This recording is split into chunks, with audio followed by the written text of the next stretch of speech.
Good morning, welcome to 95 news. ప్రతిక్షణం ప్రజాక్షేమం కోసం ముందుగా పేపర్ వార్త కార్యక్రమానికి స్వాగతం.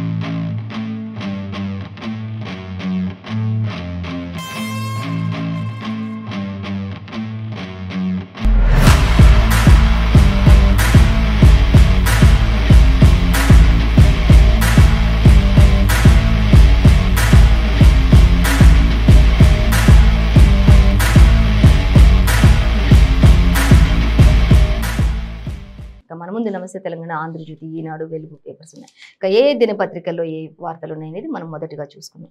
ఫస్ట్ మనం మొదటి హెడ్లైన్ చూసినట్లయితే నమస్తే తెలంగాణ పేపర్లోని ఫస్ట్ మనకి ప్రధానంగా డౌన్ డౌన్ అంటూ ఇచ్చారు. అంటే మోదీ పాలనకు సంబంధించి మనకి ఒక ప్రధాన హెడ్లైన్ గా ఇచ్చారు. ఇక మోదీ పాలనలో చూసినట్లయితే వృద్ధి రేటు 4.4గానే ఉంది అంటూ ఇచ్చారు. అలాగే మరొక హెడ్లైన్ చూస్తే తెలంగాణ రాబడి చూసుకున్నట్లయితే 1,54,518 కోట్లు అంటూ కూడా దానికి సంబంధించిన డీటెయిల్స్ కూడా మనం చూసుకుందాం.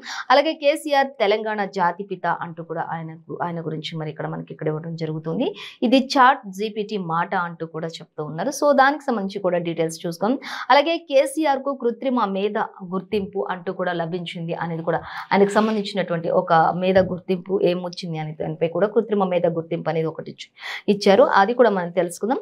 సో గ్రూప్ 2కి సంబంధించి కూడా మనకి ఇక్కడ ఇచ్చారు. ఆగస్టు 29, 30న గ్రూప్ 2 ఉండబోతుంది అనేది మనకి విద్యా సంవత్సరానికి సంబంధించి కూడా ఇచ్చారు. సో ఫస్ట్ మనం డౌన్ అనే దానికి డీటెయిల్స్ చూసుకున్నట్లయితే మోదీ పాలన వృద్ధి రేటు 4.4% అంటూ ఇచ్చారు. అలాగే మూడో త్రైమాసికం గణాంకాల వెల్లడి అంటూ కూడా మనకి ఇక్కడ ఇవ్వడం జరుగుతుంది. సో దానికి సంబంధించి మనం గమనించవచ్చు. అలాగే జీడిపి తయారీ రంగం చూసుకుంటే అది కూడా డౌన్ అయిపోయింది. జీడిపి వృద్ధి రేటు చూసుకుంటే డౌనే. అలాగే వినియోగ డిమాండ్ డౌన్, ఉద్యోగాల కల్పన డౌన్, అలాగే ఎగుమతులు కూడా డౌన్ లోనే ఉన్నాయి అనేది మనకి ఇక్కడ ఇచ్చారు. Q3లో పడిపోయినటువంటి కస్టమర్ డిమాండ్ అంటూ కూడా ఇచ్చారు. -1.1%గా తయారీ రంగ ఉత్పాదకత కూడా ఉంది అనేది కూడా మనకి ఇక్కడ ఇచ్చారు. మోదీ పాలన అంతా కూడా మరి ప్రతి ఒక్కటి కూడా ఎంతో క్లియర్ గా మనకి మెన్షన్ చేశారు. సో దాన్ని మనం గమనించవచ్చు. మూడో త్రైమాసిక గణాంకాల అన్నింటినీ కూడా మనకి వెల్లడించినట్లుగా మనం గమనించవచ్చు. మోడీ పాలనలో అంతా కూడా డౌన్ లోనే ఉంది అనేది కూడా మనకి ఎంతో క్లియర్ గా ఇచ్చేశారు. సో దానికి సంబంధించి మరింత సమాచారం మరిన్ని డీటెయిల్స్ కూడా మనం సెకండ్ 11th పేజ్లో కూడా మనం చూసుకోవచ్చు అనేది క్లియర్ గా ఇచ్చేసారు మనకి. సో మరొక వార్త మనం చూసినట్లయితే కేసీఆర్ తెలంగాణ జాతిపిత అనేది మనకి ఇక్కడ ఇచ్చారు. అది చూద్దాం. ఇది చాట్ జీపీటీ మాటగా వెల్లడిస్తూ ఉన్నారు అనేది కూడా మనకి ఇక్కడ ఇచ్చారు. అయితే ఇంకా కేసీఆర్ కు కృత్రిమ మీద గుర్తింపు అనేది కూడా ఒకటి లభించింది అనేది కూడా మనకి ఇక్కడ తెలుస్తూ ఉంది. సో దాన్ని గమనించవచ్చు. ఇంకా దేశ రాజకీయాలకు ఆయన ఒక కీలకంగా ఉన్నారు అనేది కూడా తెలుస్తుంది. దేశ రాజకీయాల చరిత్రలోనే ఆయన ఒక కీలక ముద్ర వేసుకున్నారు అనేది కూడా తెలుస్తుంది. ఆయన ఒక కీలక పాత్రను పోషిస్తారు ఎప్పుడైనా సరే అంటూ కూడా ఆయన గురించి చెప్పడం జరుగుతుంది. అలాగే తెలంగాణ పథకాలు దేశానికి ఒక ఆదర్శంగా నిలిచాయి అనేది కూడా తెలుస్తుంది. ఇక భారతదేశానికి తెలంగాణలో జరుగుతున్నటువంటి ఆ పథకాలు ఏవైతే ఉంటాయో అవన్నీ కూడా ఒక ఆదర్శంగా ప్రతి ఒక్క రాష్ట్రం కూడా అన్ని మహారాష్ట్రంలో కూడా ఇలాంటివి ప్రవేశపెట్టాలి ఇలాంటి అనే విధంగా ఆ పథకాలన్నిటికీ కూడా ఒక దేశంలో ఆదర్శంగా నిలిచారు కేసీఆర్ అనేది కూడా మనకి ఇక్కడ గమనించవచ్చు.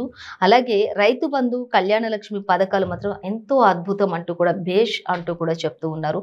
అవి రెండు మాత్రం ఒక మరి పేద ఇంటి ఆడపిల్లలకు సంబంధించి అది ఒక గొప్ప వరంగా కూడా భావించవచ్చు.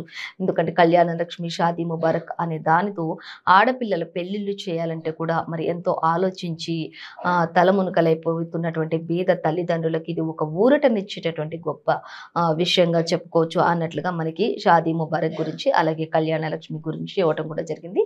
అది దేశంలోనే ఒక బేష్గా నిలబడింది ఆ యొక్క పథకం అనే దాని గురించి ప్రత్యేకంగా చెప్తూ ఉన్నారు.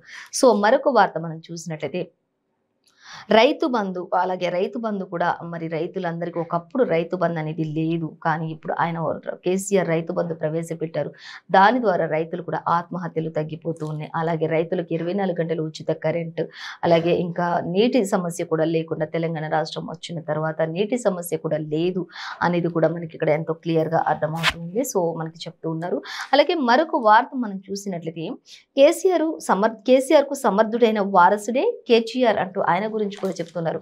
మరి ఆయనకు ధీటుగా ఇద్దరు కూడా తండ్రి కొడుకులు కూడా ఆయనకు తగ్గ తనయుడిగా ఆయన కూడా మరి మేటిగా ముందుకు వెళ్తూ ఉన్నారు ప్రతి ఒక్క విషయంలో కూడా.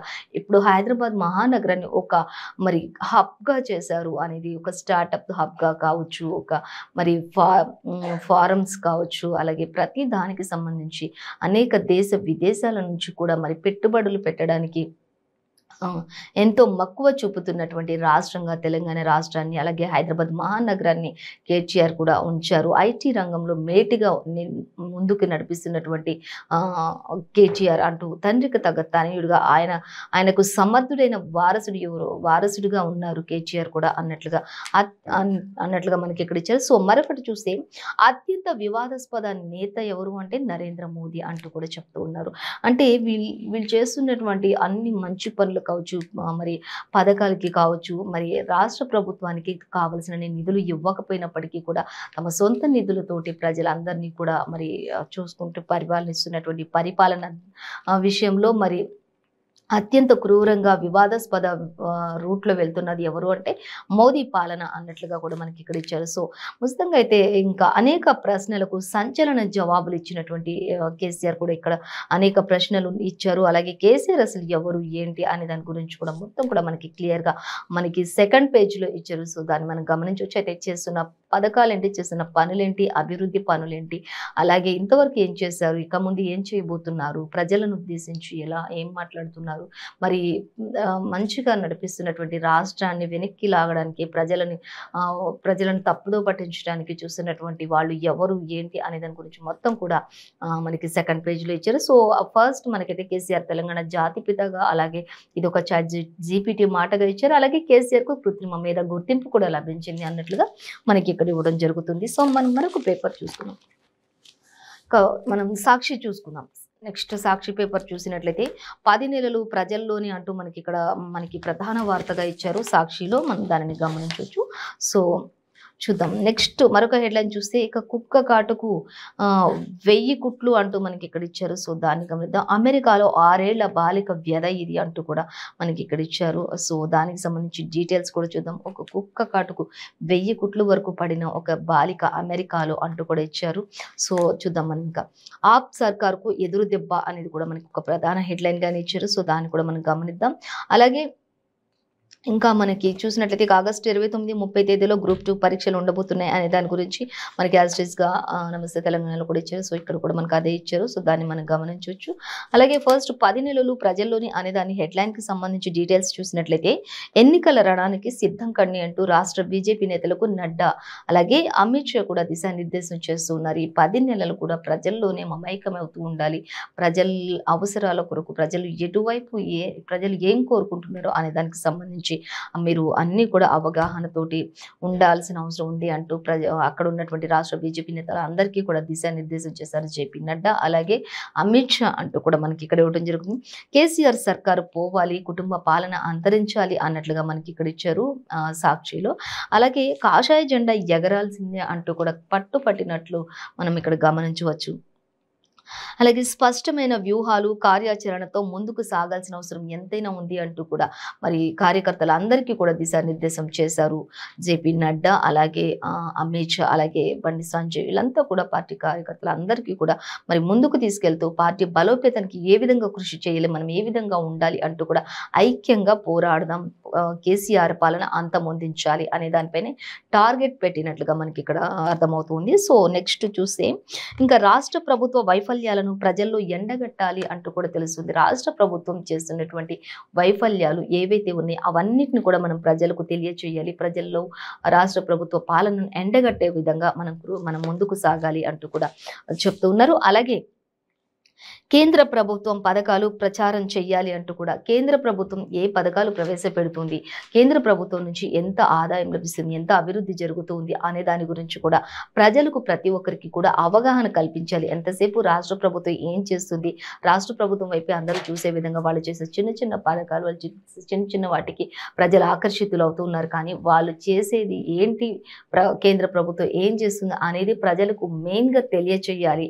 అప్పుడే ఈ రాష్ట్రం ఈ రాష్ట్రం ముందుకు వెళ్తుంది అనే విధంగా వాళ్ళకి తెలియచేయాలి అన్నట్లుగా కూడా పార్టీ కోసం ఎంతో శ్రమించాలి అన్నట్లుగా అందరికీ కూడా దిశానిర్దేశాలు చేస్తున్నటువంటి పరిస్థితి మనం ఇక్కడ గమనించవచ్చు. మరొక వార్త చూసినట్లయితే కేంద్ర ప్రభుత్వ పథకాలు ప్రచారం చేయండి అందరికీ కూడా అంటూ ఇచ్చారు. అలాగే కుటుంబ పాలనకు చరమగీతం పాడే సత్తా ఒక్క బీజేపీకి మాత్రమే ఉంది అంటూ కూడా మనకి ఇక్కడ ఇచ్చారు. కుటుంబ పాలనకు చరమగీతం పాడాలి, ఖచ్చితంగా వారి కుటుంబ పాలన అంతమొందించాలి, ఇదంతా ప్రజలకు తెలియచేయాలి అంటూ కూడా మనకి ఇక్కడ ఎంతో వివరంగా ఇచ్చారు. సో దాన్ని గమనించవచ్చు. ఇంకా మనం చూసినట్లయితే ఇక కుటుంబ పాలనకు చరమగీతం పాడే సత్తా ఒక బీజేపీకి ఉందనే సంకేతాలు ప్రతి ఒక్కరిలోకి కూడా వెళ్ళాలి అనేది కూడా బీజేపీ యొక్క టార్గెట్గా ఇప్పుడు కేంద్ర ప్రభుత్వం టార్గెట్గా చూడొచ్చు మనం. అలాగే మార్చి నుంచి సెప్టెంబర్ వరకు కూడా నిత్యం ప్రజల్లో ఉండేలా సభలు ర్యాలీలు చేయాలి అంటూ కూడా మరి చేరికలు ప్రజల్లోనే ఎక్కువగా చేరికలు కూడా జరగాలి అంటూ కూడా ఇచ్చారు. అలాగే ఏప్రిల్లో హైదరాబాద్లో ప్రధాని మెగా బహిరంగ సభ కూడా ఉండబోతుంది అంటూ కూడా ఇచ్చారు. ఢిల్లీలో 4 గంటల పాటు కొనసాగినటువంటి ఈ సమావేశాల్లో అనేక విషయాలపై చర్చించుకున్నారు అనేది కూడా తెలుస్తుంది. సో మళ్ళీ ఏప్రిల్లో మాత్రం ఖచ్చితంగా హైదరాబాద్లో ప్రధాని నరేంద్ర మోదీ భారీ బహిరంగ సభ కూడా ఉండబోతుంది అంటూ ఇచ్చారు. ఇక ప్రతి ఒక్కరు కూడా ప్రజల్లో మమేకమై తిరుగుతూ ఉండాలి, ప్రజల నాడి తెలుసుకోవాలి, ప్రజలకు మరి ఏం జరుగుతుంది అనేది తెలియచేయాలి, కేంద్ర ప్రభుత్వం యొక్క అది కేంద్ర ప్రభుత్వం చేస్తున్నటువంటి అభివృద్ధి పనుల గురించి కూడా తెలియచేయాలి అంటూ కూడా వాళ్ళు ఎంతో మరి ఈసారి పకడ్బందీగా ఖచ్చితంగా కాషాయం జెండా రెపరెపలాడించాలి అనేది కూడా వాళ్ళు ఖచ్చితంగా మరి గులాబీని అంతమొందించాలి అన్నట్లుగా మాత్రం మనకి ఇక్కడ వారు చెప్తూ ఉన్నటువంటి పరిస్థితి మనం గమనించవచ్చు. సో మరొక వార్త మనం చూసినట్లయితే కుక్క కాటుకు 1000 కుట్లు అంటూ అమెరికాలో ఒక 6 ఏళ్ల బాలిక వ్యధ ఇది అంటూ కూడా ఇచ్చారు. సో దాని గురించి చూద్దాం. ఇక స్నేహితురాలతో ఆడుకోవడానికి పొరుగింటికి వెళ్లిన 6 ఏళ్ల బాలికపై శునకం దాడి చేసింది. ముఖంపై తీవ్ర గాయాలయ్యాయి. ఆమెను బ్రతికించడానికి 1000కి పైగా కుట్లు వేయాల్సి వచ్చింది అంటూ చికిత్స కోసం నిధులు కూడా సేకరించారు అంటూ కూడా హృదయ విదారకమైనటువంటి ఈ ఘటన అమెరికాలో చోటు చేసుకుంది అనేది కూడా అమెరికాలో జరిగినటువంటి ఈ ఉదంతం చూసుకున్నట్లయితే ఇక 6 ఏళ్ల చిన్నారి లిపి ఫిబ్రవరి 18న ఆడుకోవడానికంటూ మరి పక్కింట్లో ఉన్నటువంటి తన స్నేహితురాలతో పాటు ఆడుకోవడానికి అని చెప్పేసి వాళ్ళ ఇంట్లో నుంచి పక్కింట్లోకి వెళ్ళే క్రమంలోని ఈ యొక్క కుక్క దాడి చేసింది అంటూ ముఖంపై అంతా కూడా మరి కరిచేసింది అన్నట్లుగా కూడా మనకి ఇక్కడ ఇచ్చారు. ఇంకా అలాగే అక్కడ టేబుల్ పై కూర్చొని ఉండగానే ఆ కుటుంబం పెంచుకుంటున్నటువంటి ఆ కుక్కని వారిపై దాడి చేసింది అనేది కూడా మనకి ఇక్కడ ఇచ్చారు. అలాగే పెంచుకుంటున్నటువంటి ఆ జాతి శునకం కాబట్టి హఠాత్తుగా దాడి చేసేసింది వారి ఇంటికి వెళ్లే క్రమంలో అంటూ ఇచ్చారు. ఇంకా ఇంతలోనే అందరూ చూస్తూ ఉండగానే అక్కడ కరిచేసి ఏం చేయలేని పరిస్థితిలో ఉండిపోయారు అంటూ కూడా ఇచ్చారు. అలాగే ఘాట్లు బాగా దిగిపోయినట్లుగా తెలుస్తుంది. దీని నుంచి ఇక మిత్రురాలు వెంటనే గట్టిగా అరవడంతో వంటగదిలో ఉన్నటువంటి ఆమె తల్లి కూడా బయటకు వచ్చి కుక్కపై ఆమె కూడా మరి వాళ్ళ ఇంట్లో ఉన్నప్పుడే ఆ కుక్క కరుస్తూ ఉన్నప్పుడే ఆ పిల్లల అరుపులు విని తల్లి కూడా మరి పరుగున రావడం జరిగింది. అలాగే మరి ఆ కుక్కను అప్పటికి వదిలించడం జరిగింది. సో ఇంక ఇప్పుడు ప్రెసిడెంట్ ఆ పాపను బ్రతికించడానికి మాత్రం ముఖం పైన 1000కి పైగా కుట్లు వేసి డాక్టర్లు ఎంతో మరి వారి సాయశక్తుల ప్రయత్నాలు చేస్తున్నారు అనే దాని గురించి కూడా మనకి ఇక్కడ ఇచ్చారు. అయితే దీనికి సంబంధించి ఏ వ్యాక్సిన్స్ ఇచ్చారు, ఇంకా ట్రీట్మెంట్ ఎలా జరుగుతుంది ఏంటి, అసలు పూర్తి డీటెయిల్స్ అన్నీ కూడా మనకి 2nd పేజ్లో 6th పేజ్లో ఇచ్చారు. మనం దానిని గమనించవచ్చు. సో మొత్తంగా అయితే ఆ పాపను బ్రతికించడానికి 6 ఏళ్ల చిన్నారిని బ్రతికించడానికి కుక్క కాటు నుంచి మరి బ్రతికించడం కొరకు మాత్రం సాయశక్తుల ప్రయత్నాలు అయితే వైద్య బృందం అంతా కూడా చేస్తున్నారు అనేది అయితే మనకి ఇక్కడ ఇచ్చారు. సో మరొక వార్త మనం చూద్దాం. ఆప్ సర్కార్కు ఎదురు దెబ్బ అనేది మనం చూసినట్లయితే మంత్రి పదవులకు రాజీనామా చేసిన మనీష్ సిసోడియా అలాగే సత్యేందర్ జైన్ అంటూ కూడా ఇచ్చారు. ఇక ఆమోదించిన సీఎం కేజ్రీవాల్ కూడా అంటూ మనకి ఇక్కడ ఇవ్వడం జరిగింది. ఇక ఇప్పుడు ఆప్ సర్కార్కు మంత్రి అందరూ కూడా పదవులన్నింటికి కూడా రాజీనామా చేసినప్పుడు కేజ్రీవాల్ కూడా దానిని ఆమోదించారు అనే దాని గురించి కూడా మనకి ఇక్కడ ఇచ్చారు. సో 6th పేజ్లో మనం డీటెయిల్స్ చూడొచ్చు. మొత్తంగా అయితే ఇప్పుడు సిసోడియా మాత్రం ఖచ్చితంగా అక్కడ మరి రాజీనామా చేసిన లేఖను పంపించినట్లుగా తెలుస్తుంది. జితేందర్ జైన్ కూడా అంటూ మనకి ఇక్కడ ఇవ్వడం జరుగుతుంది. సో మరొక వార్త మనం చూస్తే వృద్ధులతో కలిసి భోజనం చేస్తున్న కేసీఆర్ హనుమాన్ గుడిలోని లేని ఊరు అంటూ మనకి ఇక్కడ ఇచ్చారు. హనుమాన్ గుడి లేని ఊరు అంటూ కూడా మనకి ఇక్కడ ఇవ్వడం జరుగుతుంది. పథకాలు అందని ఇల్లు లేదు అంటూ కూడా మనకి ఇక్కడ ఇచ్చారు. అంటే హనుమాన్ టెంపుల్ లేని ఒక ఏ ఊరు కూడా లేదు. అలాగే కేసీఆర్ పథకాలు అందని ఊరు కూడా ఏది లేదు, ఇల్లు కూడా ఏది లేదు అన్నట్లుగా మనకి ఇక్కడ ఇచ్చి అక్కడ వృద్ధులతో కలిసి ఆయన సహపంక్తి భోజనం చేస్తూ ఉన్నటువంటి ఒక పిక్చర్ ని కూడా ఇక్కడ ఇచ్చారు. సో దానికి సంబంధించి ఆయన అక్కడ అనేక విషయాలు వారితో ముచ్చటించినట్లుగా కూడా మనకి ఇక్కడ ఇచ్చారు. ఇక ఐటీ మున్సిపల్ శాఖ మంత్రి కేటీఆర్ చెప్తూ అనేక విషయాలను అక్కడ షేర్ చేసుకున్నారు అన్నట్లుగా ఇచ్చి సిరిసిల్లలో డబుల్ బెడ్రూమ్ల ఇళ్ల పంపిణీకి ఎల్లారెడ్డిపేటలో రాష్ట్రంలోని తొలి వృద్ధాశ్రమం ప్రారంభించినట్లుగా కూడా అక్కడ తెలుస్తుంది. ఇంకా ఆయన అక్కడ ఒక వృద్ధాశ్రమాన్ని కూడా ఆయన ప్రారంభించారు. దానికి సంబంధించిన డీటెయిల్స్ అన్ని కూడా మరి ఎలా ఉండబోతుంది, అక్కడ ఆ యొక్క ఫెసిలిటీస్ అన్ని ఏంటి అనే దాని గురించి కూడా థర్డ్ పేజ్ లో మనం డీటెయిల్స్ తెలుసుకోవచ్చు. సో మరొక వార్తాపత్రిక మనం చూసినట్లయితే వెలుగు చూద్దాం. వెలుగు పత్రిక మనం చూసినట్లయితే వెలుగులో మనకి ఫస్ట్ ప్రధాన హెడ్లైన్ అంటే మనకి ప్రతి పేపర్లో కూడా ఇంకా గ్రూప్ 2 ఎగ్జామ్స్ గురించి ఇచ్చారు.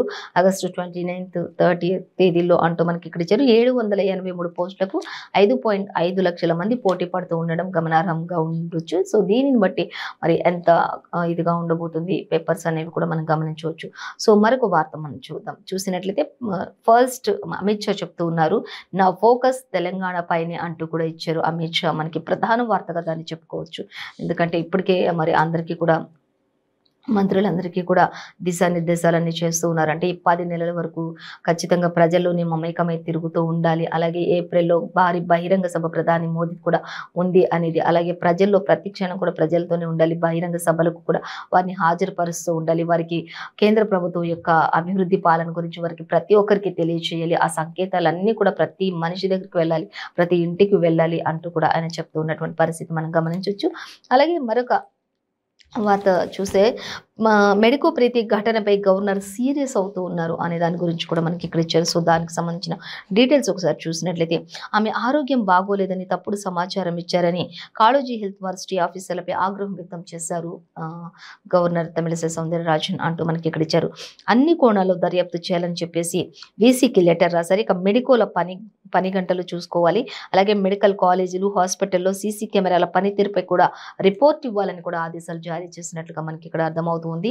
ఇక కేఎంసీకి జాతీయ మెడికల్ కమిషన్ నోటీసులు కూడా జారీ చేసినట్లుగా తెలుస్తుంది అంటూ మనకి ఇక్కడ ఇవ్వడం జరుగుతుంది. ఇక రాష్ట్ర వ్యాప్తంగా ఈ విషయం అయితే సంచలనం సృష్టించిందని అనుకోవాలి. మెడికో ప్రీతి యొక్క సంఘటన అంటూ కూడా తెలుస్తుంది. దానికి ఆరోగ్యం బాగోలేదు అనే విషయం అపోహ మాత్రమే. ఖచ్చితంగా తను ఆ ర్యాగింగ్ భరించలేకని తను సూసైడ్ అటెంప్ట్ చేసుకుంది అనేది కూడా తెలుస్తుంది. ఖచ్చితంగా ఆ వేధింపులు తట్టుకోలేకని అక్కడి వరకు వెళ్ళింది ప్రీతి అంటూ కూడా మరి ఆగ్రహం వ్యక్తం చేశారు గవర్నర్ అంటూ కూడా మనకి ఇక్కడ అర్థమవుతుంది. సో దానికి సంబంధించి ఇంకా ప్రతి ఒక్క డీటెయిల్స్ కూడా నాకు రావాలి అంటూ కూడా మరి గవర్నర్ కూడా చెప్పడం జరుగుతుంది. సో ఇక నా ఫోకస్ అంతా తెలంగాణ పైన అనే దాని గురించి డీటెయిల్స్ చూసుకున్నట్లయితే మనం రాష్ట్రానికి ఎన్నిసార్లు రావడానికైనా అమిత్ షా రెడీగా ఉన్నాను అని చెప్పడం జరుగుతుంది. సో నేను రావడానికి ఎన్నిసార్లు రావడానికైనా రెడీగా ఉన్నా, మీకోసం ఎంత టైం అయినా కేటాయిస్తా అంటూ చెప్తూ ఉన్నారు. అలాగే బీజేపీ ముఖ్య నేతలతో భేటీలో కేంద్ర మంత్రి అమిత్ షా మాట్లాడినటువంటి కొన్ని విషయాలు అనేటట్లుగా మనకి ఇక్కడ ఇచ్చారు. కావాలంటే రాష్ట్రానికి ఎన్నిసార్లు రావడానికైనా నేను రెడీ, మీకు ఏ విషయంలో ఎలాంటి హెల్ప్ చేయాలన్నా కూడా నేను రెడీ, ఖచ్చితంగా ఎంత టైం అయినా కూడా మీకోసం నేను కేటాయిస్తా. కానీ పార్టీ బలోపేతానికి మాత్రం ప్రతి ఒక్కరు సాయశక్తుల కృషి చేయాలి. ప్రతి ఒక్కరిలోకి కేంద్ర ప్రభుత్వం యొక్క సంకేతాలు పంపించాలి. కేంద్ర ప్రభుత్వం చేస్తున్నటువంటి అభివృద్ధి ప్రతి ఒక్కరికి తెలియాలి. కుటుంబ పాలనను అంతమొందించాలి. తెలంగాణ పైన మొత్తం నా ఫోకస్ ప్రెజెంట్ సిచ్యువేషన్లో ఖచ్చితంగా 10 నెలల వరకు కూడా ప్రజలందరిలో కూడా మమైకమైతూ తిరుగుతూ ఉండాలి. ప్రజలందరిలో ఉండాలి. నాయకులంతా కూడా బీజేపీ అంటే ఏంటి అనేది తెలియచేయాలి అన్నట్లుగా అమిత్ షా చెప్తూ ఉన్నారు.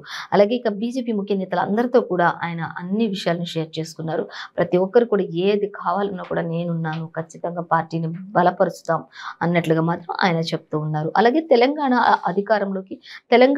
అధికారంలోకి రావడమే లక్ష్యంగా పనిచేయాలి. ఖచ్చితంగా మన లక్ష్యం మీద ఉంది అంటే అది తెలంగాణలో అధికారంలోకి రావాలి, అదే లక్ష్యంగా ముందుకు వెళ్దాం, పని చేయాలి అన్నట్లుగా ఇచ్చారు. అలాగే కేసీఆర్ అవినీతి, కుటుంబ పాలనపై పోరాడండి అంటూ కూడా మరి అలాగే బీజేపీ ముఖ్య నేతలందరికీ కూడా ఆయన పిలుపునిచ్చినట్లుగా తెలుస్తూ ఉంది. సో ఇంకా మనం చూసినట్లయితే కేసీఆర్ అవినీతి కుటుంబ పాలన కోసం పోరాడండి, అలాగే 90 సీట్లలో గెలుపే టార్గెట్ గా ముందుకు వెళ్ళండి అంటూ కూడా కార్యకర్తలందరికీ అలాగే ముఖ్య నేతలందరికీ కూడా ఆయన దిశానిర్దేశం చేస్తూ ఉన్నారు. అలాగే హర్ఘర్ కమల్ పేరుతో ప్రతి ఇంటికి వెళ్ళాలని చెప్పేసి ఆయన ఒక సూచన కూడా జారీ చేసినట్లుగా తెలుస్తుంది. హర్ఘర్ కమల్ అనే దానిపై ప్రతి ఇంటిలో కూడా కమలం యొక్క విలువ తెలియాలన్నట్లుగా ఖచ్చితంగా ప్రతి ఇంటికి వెళ్లాల్సిందే అన్నట్లుగా మనకి ఇక్కడ ఇచ్చారు. ఇంకా సెప్టెంబర్ దాకా చేపట్టాల్సిన ప్రోగ్రామ్స్ అన్ని కూడా రోడ్ మ్యాప్ అలాగే రాష్ట్ర నేతలకు ఆయన అందజేసేశారు.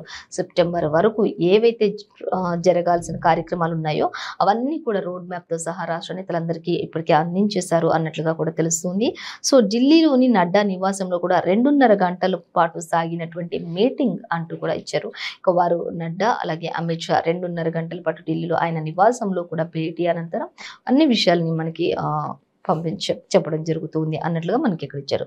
సో దానికి సంబంధించి ఇంకా పూర్తి డీటెయిల్స్ కూడా ఉన్నాయి, అవి మనం పేపర్ 3 లో చూసుకోవచ్చు. మొత్తంగా అయితే పార్టీ బలోపేతానికి కృషి చేయాలన్నట్లుగా మనకి ఇక్కడ ఇచ్చేసారు. సో దానికి సంబంధించి డీటెయిల్స్ మనం చూడొచ్చు. సో మరొక వార్త మనం చూస్తే గుండెపోటు రాష్ట్రంలోనే ఎక్కువగా వస్తుంది అన్నట్లుగా ఇచ్చారు. దేశంలో హార్ట్ లంగ్స్ కి సంబంధించినటువంటి మరణాలు మన దగ్గరే అధికంగా ఉన్నాయి అంటూ ఇచ్చారు. రాష్ట్రంలో ఈ 2 సమస్యలతో మృతి చెందిన వారు చూసుకుంటే 96,982 వరకు ఉన్నాయి అనేది మనకి తెలుస్తుంది. ఓన్లీ గుండెపోటుకి సంబంధించి అలాగే లంగ్స్ ఇన్ఫెక్షన్ కి సంబంధించి అనేది మనకి ఇక్కడ ఇచ్చారు. అలాగే ఏజ్ తో సంబంధం లేకపోయినా కూడా మరి ఎలాంటి పెయిన్స్ ఏ టైంలో వస్తున్నాయనే తెలియకుండా ఏజ్కి సంబంధం లేకుండా వస్తున్నటువంటి ఈ వ్యాధి ప్రాణాంతకమైనటువంటి ఈ వ్యాధులు చూసుకున్నట్లయితే ఒకటి గుండెపోటు, 2 లంగ్స్ ఇన్ఫెక్షన్, ఈ రెండింటి కారణంగానే ఈ రాష్ట్రంలో ఎక్కువగా కనిపిస్తూ ఉన్నాయి.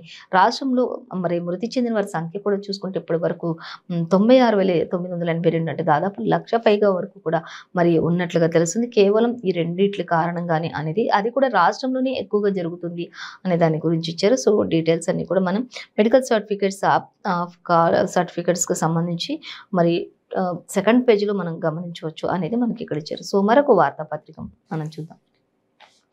మరొక వార్త మనం చూసినట్లయితే తాడిచెర్ల మైనింగ్ లో 1,000 కోట్ల కుంభకోణం అంటూ రేవంత్ మీటింగ్ పై బీఆర్ఎస్ రాళ్ల దాడి అంటూ కూడా మనకి ఇక్కడ ఇవ్వడం జరుగుతుంది. సో దానికి సంబంధించి డీటెయిల్స్ చూద్దాం. ఇక అవినీతిపై విచారణ జరపాలి అంటూ రేవంత్ రెడ్డి చెప్తూ ఉన్నారు. ఖచ్చితంగా అవినీతి జరుగుతుంది అంటూ ఆయన కూడా దీనిపై విచారణ జరిపించాలి అంటూ కూడా ఆయన చెప్తూ ఉన్నారు. అలాగే తాడిచెర్ల మైనింగ్ లో కూడా 1,000 కోట్ల కుంభకోణం కూడా ఉంది, దాని గురించి కూడా డీటెయిల్స్ తెలియాలి. అలాగే ఆ మైండ్ లో కేసీఆర్ కుటుంబం వాటా ఎంత ఉంది అనేది కూడా తెలియాలి అన్నట్లుగా మరి ఆయన క్వశ్చన్ చేస్తున్నారు. కేసీఆర్ వాటా ఎంత ఉంది, ఆయన కుటుంబం వాటా ఎంత ఉంది అనేది కూడా. కొత్త రాష్ట్రంలో కోతుల గుంపు చేరి దోచుకుంటుంది అన్నట్లుగా ఉంది అంటూ ఇచ్చారు. రాచరికపు పోకడలను ఇంకెంతకాలం భరిద్దామని కూడా ఆయన ప్రశ్నిస్తూ ఉన్నారు రేవంత్ రెడ్డి. ఇక రాచరిక పాలనను ఇంకా ప్రజలు ఎంతకాలం భరిస్తారు, ఇప్పటికైనా దానికి మరి స్వస్తి పలకండి అన్నట్లుగా మరి ఆయన చెప్తూ ఉన్నారు. ఆయన ఇంకా అనేక విషయాలపై కూడా మరి బీఆర్ఎస్ అక్కడ చర్చించినప్పుడు కొంత బీఆర్ఎస్ రాళ్ల దాడి కూడా జరిగినట్లుగా కూడా తెలుస్తూ ఉంది అంటూ ఇచ్చారు. ఇక డీటెయిల్స్ 4th పేజీలో మనం చూడొచ్చు. ఇక మంత్రి పదవికి సిసోడియా రిజైన్ అంటూ మనకి ఇక్కడ ఇచ్చారు. తీహార్ జైల్లో ఉన్న సత్యేంద్ర జైన్ కూడా రాజీనామా అంటూ మనకి ఇక్కడ ఇవ్వడం జరుగుతుంది. ఆమోదం తెలిపిన ఢిల్లీ సీఎం అరవింద్ కేజ్రీవాల్ అంటూ మనకి ఇక్కడ ఇవ్వడం జరుగుతుంది. తీహార్ జైల్లో ఉన్న సత్యేంద్ర జైన్ కూడా రాజీనామా చేశారు, అలాగే సిసోడియా కూడా రాజీనామా చేశారు. ఈ ఇద్దరి రాజీనామా విషయాన్ని కూడా కేజ్రీవాల్ ఆమోదించడం కూడా జరిగింది అన్నట్లుగా మనకి ఇచ్చారు. ఇక్కడ మనకి మెయిన్ ప్రధానంగా ఈ వార్త ఇచ్చినట్లుగా చూడొచ్చు. అయితే ఇంకా అలాగే రిజైన్ చేసినంత మాత్రాన నేరం అంగీకరించినట్లు కాదు అంటూ కూడా ఇచ్చారు. అలాగే పరిపాలనా పరమైనటువంటి చర్యల్లో భాగమని కూడా వెల్లడించారు అనేది మనం ఇక్కడ గమనించాలి. మంత్రులు కైలాష్ అలాగే రాజ్ కుమార్ కు అదనపు బాధ్యతలు అప్పగించినట్లుగా తెలుస్తూ ఉంది. అలాగే ఇక కీలక శాఖలన్నీ కూడా ముఖ్యమంత్రి కేజ్రీవాల్ దగ్గరే అన్నట్లుగా మనకి ఇక్కడ ఇచ్చారు. సిసోడియా బెయిల్ పిటిషన్ తిరస్కరించిన సుప్రీం అనేది కూడా మనకి, ఇంకా సిసోడియా బెయిల్ కూడా ఆయన పిటిషన్ ని కూడా తిరస్కరించేసింది సుప్రీంకోర్టు అనేది కూడా మనం ఇక్కడ గమనించవచ్చు.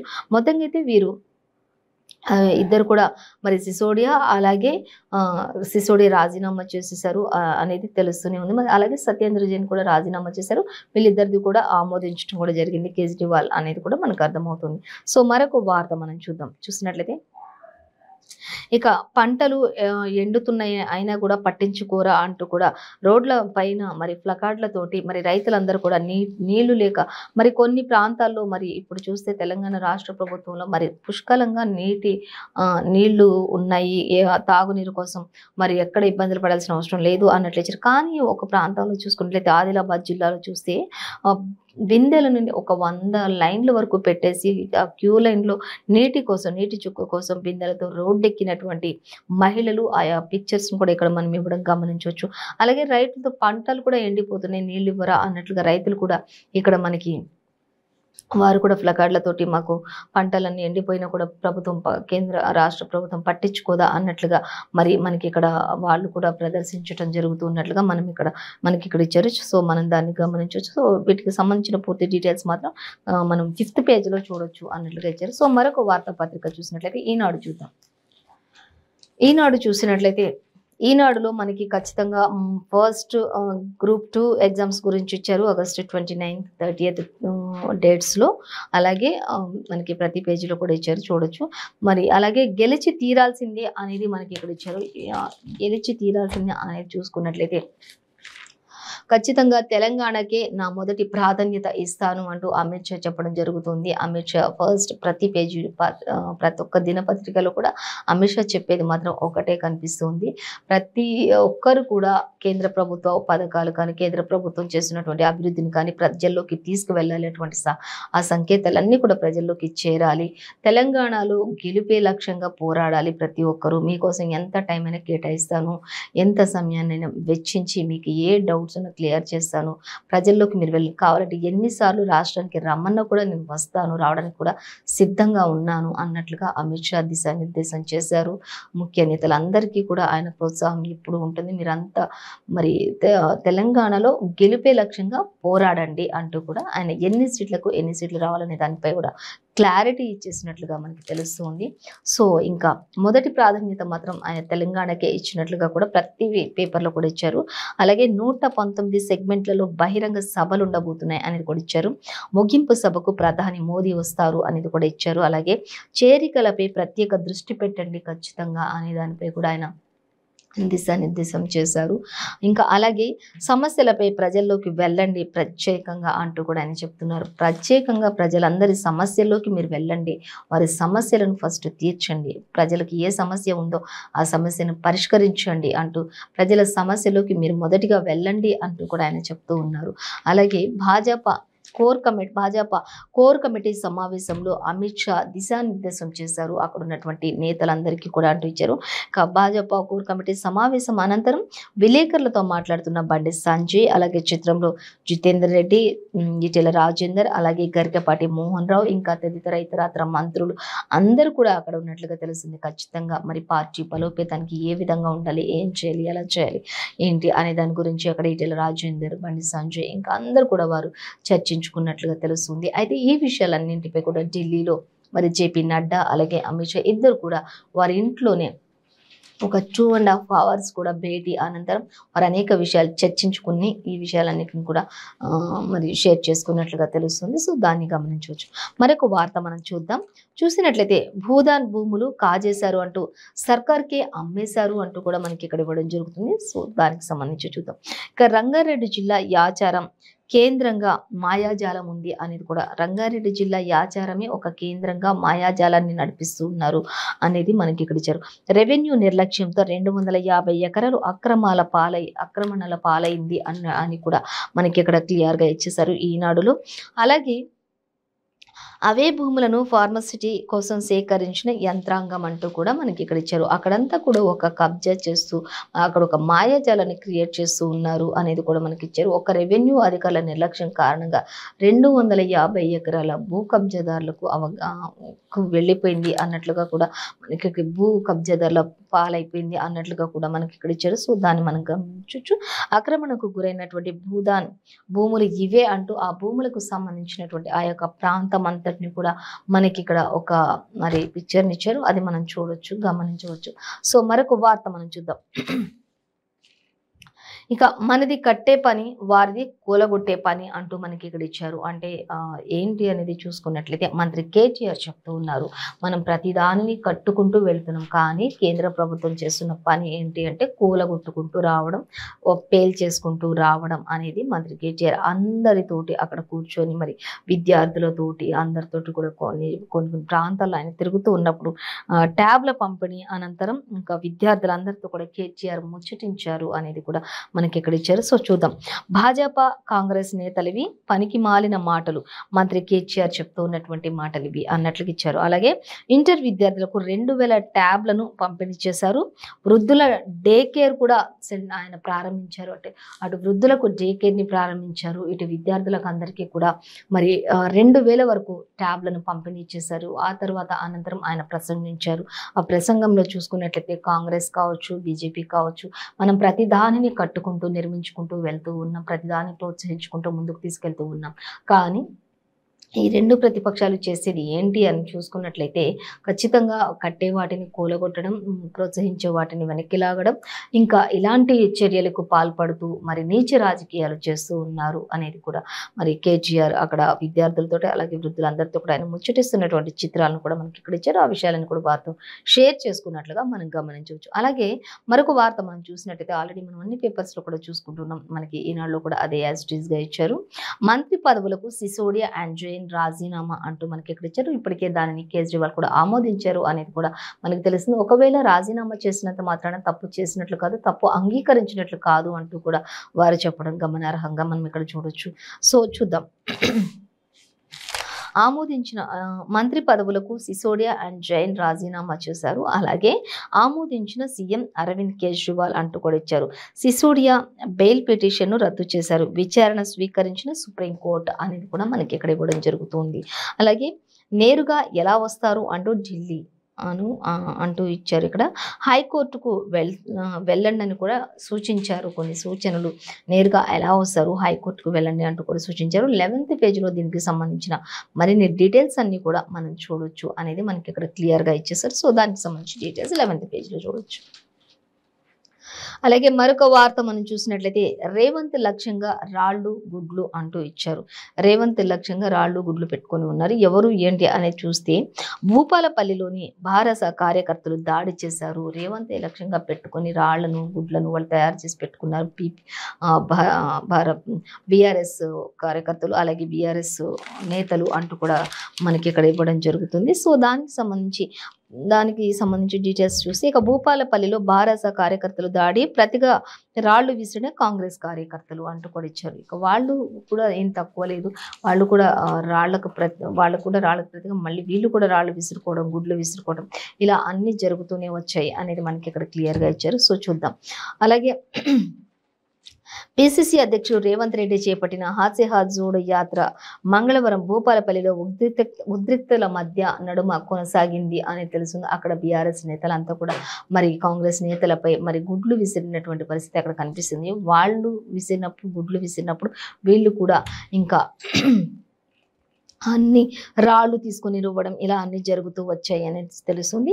ఇక ఈ ఉద్రిక్తత మధ్య యాత్ర కొనసాగింది. సాయంత్రం సభలో రేవంత్ రెడ్డి మాట్లాడుతూ ప్రభుత్వాన్ని కూడా ఎమ్మెల్యే వెంకటరమణారెడ్డిని విమర్శించేస్తుండగా అప్పటికే అక్కడి థియేటర్ వద్ద ఉన్నటువంటి 100 మంది బారస కార్యకర్తలందరూ కూడా టమాటాలు, కోడిగుడ్లు, రాళ్ళు విసిరేశారు అనేది మనం ఇక్కడ గమనించవచ్చు అన్నట్లుగా మనకి ఇక్కడ చేస్తూ మరొక వార్త మనం చూసినట్లయితే కళ్యాణం కమనీయం అంటూ మనకి ఇక్కడ ఇచ్చారు. సో దానికి సంబంధించిన డీటెయిల్స్ చూస్తే ఇక వైభవోపేతంగా యాదాద్రి కళ్యాణ మహోత్సవం అంటూ మనకి ఇక్కడ ఇవ్వడం జరుగుతుంది.